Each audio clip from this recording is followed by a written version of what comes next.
What's going on, guys? Welcome to my camera review series where we're going to be talking about different cameras, right? So I did a brief overview of camera review series, different cameras. Man, I am not original.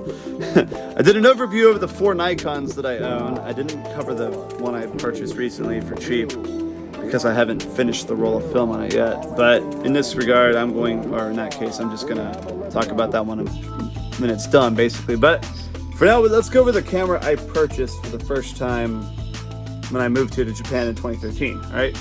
This is the Nikon D3200. It is an APS-C DSLR. I've got a Nikon DX AFS Nikkor 18 to 35 millimeter 1.5 3.5 to 5.6 G lens, which has vibration reduction and autofocus settings on the side here. A lot of the G lenses don't have that. They just have, control ring, and that's it, right? Now remember, before we get into this review series, as much as I do know about cameras from my work with Pro News and everything that I've done in terms of research and all my contacts with Nikon, I am still, I would not like to say, a technical expert. I know enough about the specs. I know enough about operability. But like I said, take what I say with a grain of salt. Your experience with some of these cameras, if you do find these things used, or if you buy yourself a new ZF, for example, they will differ. Everybody has their own way of shooting. So before you get into this series, please keep that in mind. All right, so this has been my camera that I've had throughout my college years, throughout my start to the YouTube career that I had. This thing actually recorded a lot of the vlogs that I did back in the day. At that time I didn't really know how to film YouTube videos properly, right? And whoa, what the hell am I doing wrong with this? You see, I haven't used this camera in a while, but I can't even get it to focus right. Because I turned autofocus off. Oh, there we go. There we go. All right, so I'm gonna film a brief.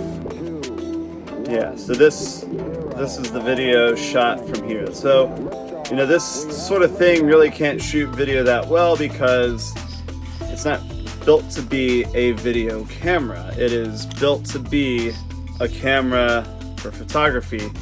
And back then, as you can see, there's a timer up here at the top. You could see that, right? You see the timer going down? So when these cameras came out, DSLR cameras especially, and also very early mirrorless cameras, they could only record a certain amount of time in a shoot when you're making video. And the reason for that is because they were taxed differently and classified differently, the video cameras back in the day. Nowadays, mirrorless cameras are all the same, so this annoying little timer thing here doesn't exist in my ZF, all right? Now, the video quality is not bad. It's not really what you would expect. I guess, well, I take that back. It is what you would expect from a DSLR camera in 2013. It shoots 1080p at the highest level, and the vibration reduction, as you probably saw, was not the best either. Now, in terms of its photography performance, though, this thing really does shoot very well. I've had a couple photos that I've taken with this camera published.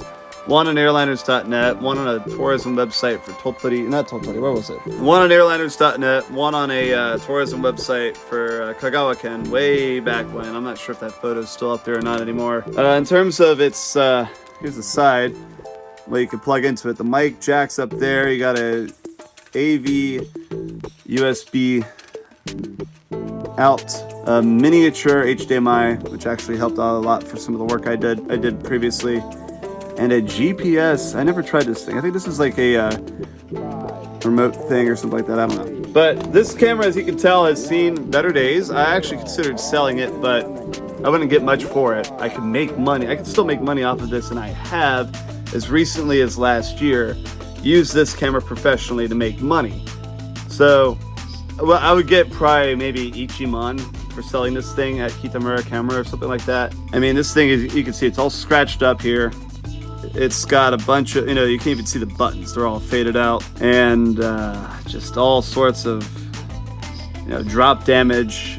I'm missing this thing on the side here. So this camera has seen better days, and I'm also pretty sure that my focusing matrix dots don't light up properly. Okay, they're lighting up. Maybe it's having a hard time. I don't know, but it could be the mode I'm using. That aside, this camera has served me very well, and I still like it, and I still want to take care of it and you know, if I can use it over my ZF, which, I mean, this is still, it's, you know, APS-C full frame debate, of course, but this is for the more professional shots and photographing people, and this is just for whatever at this point, you know? You know, it may be sentimental value. You know, like I said, it's not worth selling because you're not going to get much out of it. And yeah, at the end of the day, it's a camera, it shoots. You know, a lot of times you could just put newer glass on here and figure it out from there. But at this point, let's go outside and take some photos with this and see what we get. So right now I've got it in non-flash mode, and this is the only DX lens I have for this camera. Walking around my neighborhood here, and well, let's see what we can find. I'm actually in the process of renewing my apartment, so I'm heading over to the Comedy Geisha right now to handle all that. And I hear a crow, but I don't see him. If I can find him, I'd take a picture of him. Don't know whose bike this is, but I'm gonna photograph it.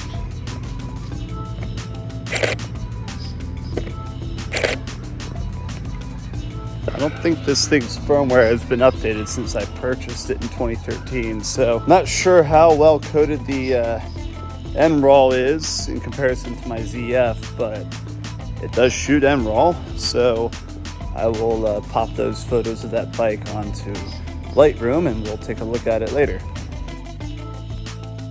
Okay, I'm going to set it to manual mode. Let's see here. It's still saying it's underexposed. Huh. Is it because I have the ISO down to what? Like, why is my ISO being weird? Let me look at this. I put the ISO down to 400. Getting to the controls for the ISO was actually difficult because I didn't know what button to press here because I can't tell. And that goes away pretty quickly.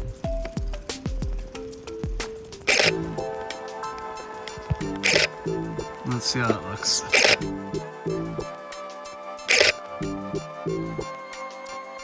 Okay, so for whatever reason in manual mode, I might have to look into this myself, but the metering for the focus is on the right side of the frame, right? So I don't know why it's doing that, but I'll have to look into it. Maybe it's not working properly, but when I use auto mode, it works fine for some reason, so could be something with the software again, like I said.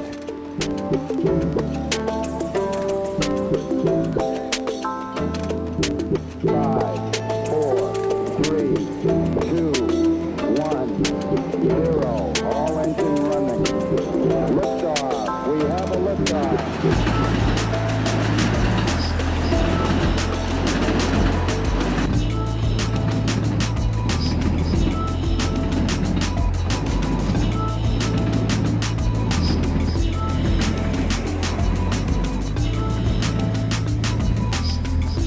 Don't get me wrong here, the color science ain't bad, but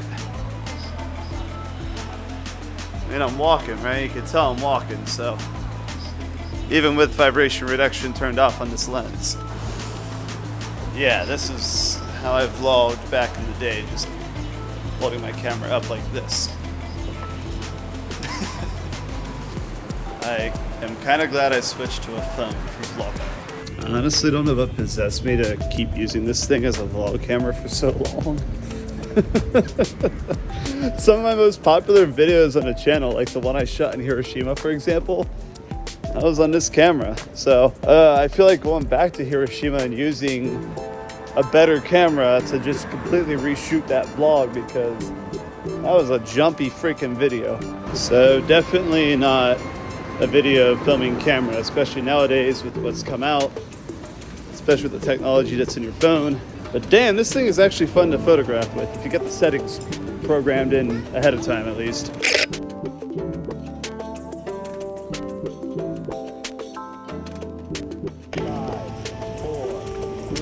Yeah, well, the view through the viewfinder, it's not so bad, especially in auto mode. I actually considered getting the ZF-C as my next camera because it was cheaper, and I mean, it wasn't as much cheaper than the ZF, but this thing really doesn't shoot the best low light. Yeah, that's the biggest drawback with an APS-C camera, and if you're shooting a lot of low light stuff like I am, well, just can't go wrong with full frame, you know, unless you have like a bunch of megapixels behind that sensor like the Fujifilm X series cameras do. You're better off just going full frame if you can afford it, of course. But overall, this thing is not a bad camera per se. It's not one I've used much, especially recently, because I have much better cameras. I mean, if I was just going out and about, I don't want to lug my ZF around with me, or if I was going somewhere that might be kind of wet or dangerous or whatever, this is the camera I'll use. And like I said, even though I have the ZFs and all that, and I have the better film cameras and all that, I still have used this thing professionally in the last year, so why not, right? I'm a firm proponent of using what you already have to the best of your ability, because you have it. Might as well use it, all right? Okay, so fast forward a few weeks, days, whenever after I filmed the first part of this video, and before I do the outro, which I recorded again, I made the first part of this video, I had a bit of a revelation. Now, this camera is APS-C, which is the cropped sensor, the smaller sensor, right? So, can't see it, but it's small, all right? It's a smaller mirror compared to, what do you know, the normal mirrorless camera that I have up there for the, not mirrorless. You get my point. APS-C, it's the DX camera, right? So here's the thing. I got a full frame Tamron 90mm autofocus f2.8 macro lens, okay? And this thing is a beast. Now, what if I popped that lens onto here with the crop factor? Would it increase the macro? I don't know. Try to do this without getting dust and hair inside of my lens here. Already having a wonderful time. Here we go. I don't think, oh wait, oh, it works. It attaches. This is also the epitome of ridiculousness, because I know this works fine on my ZF with the adapter that I have, right? So lock lens aperture ring at minimum aperture. Okay. What does that do? It's working. It actually works. Hold on. It's working. See? This works. Hold on a minute. Let me try something here. Let me photograph something. I can't see anything. It is dark. Oh God. Oh man, what in God's name? I can't see anything. This is kind of a mess. The autofocus isn't doing what I want it to do. Long story short. How do I... Let me try something real fast. Alright, ignore my dirty keyboard. You see that Ra right there? Let me try to get it on here. Kinda got it. Oh my God. This is the epitome of weirdness, because it is a much closer crop. It did not like any of that though. We'll have to do more exploring with this, but it is closer. But is it better quality? I don't know. I really do not know. I just photographed my table, and that was a mess. That was a horrible. I'm not even gonna no. Okay, I much prefer using my ZF with this lens because I can control it better. That's the beauty of having the ZF versus this thing. I mean, you know, this is going to be cheaper if you buy a APS-C camera, or if you find one of these guys used. It will be an order of magnitude cheaper, but you sacrifice the controllability that I have with my ZF. All right, back to the outro. So that's the Nikon D3200. Thank you for watching, guys. I appreciate you watching it. And like I said, I'm not the professional camera reviewer on this planet. A lot of times I would probably be doing these reviews for Pro News, but this is my channel. You want to see my face. But yeah, swing on over to my Instagram account if you want to see some photos that I've taken with this thing, and I'll make a post about it. Actually, I'll link that post in the description below. You can see about 20 photos that I've taken with this camera, and give me your thoughts. All right, I'll see you on the next one.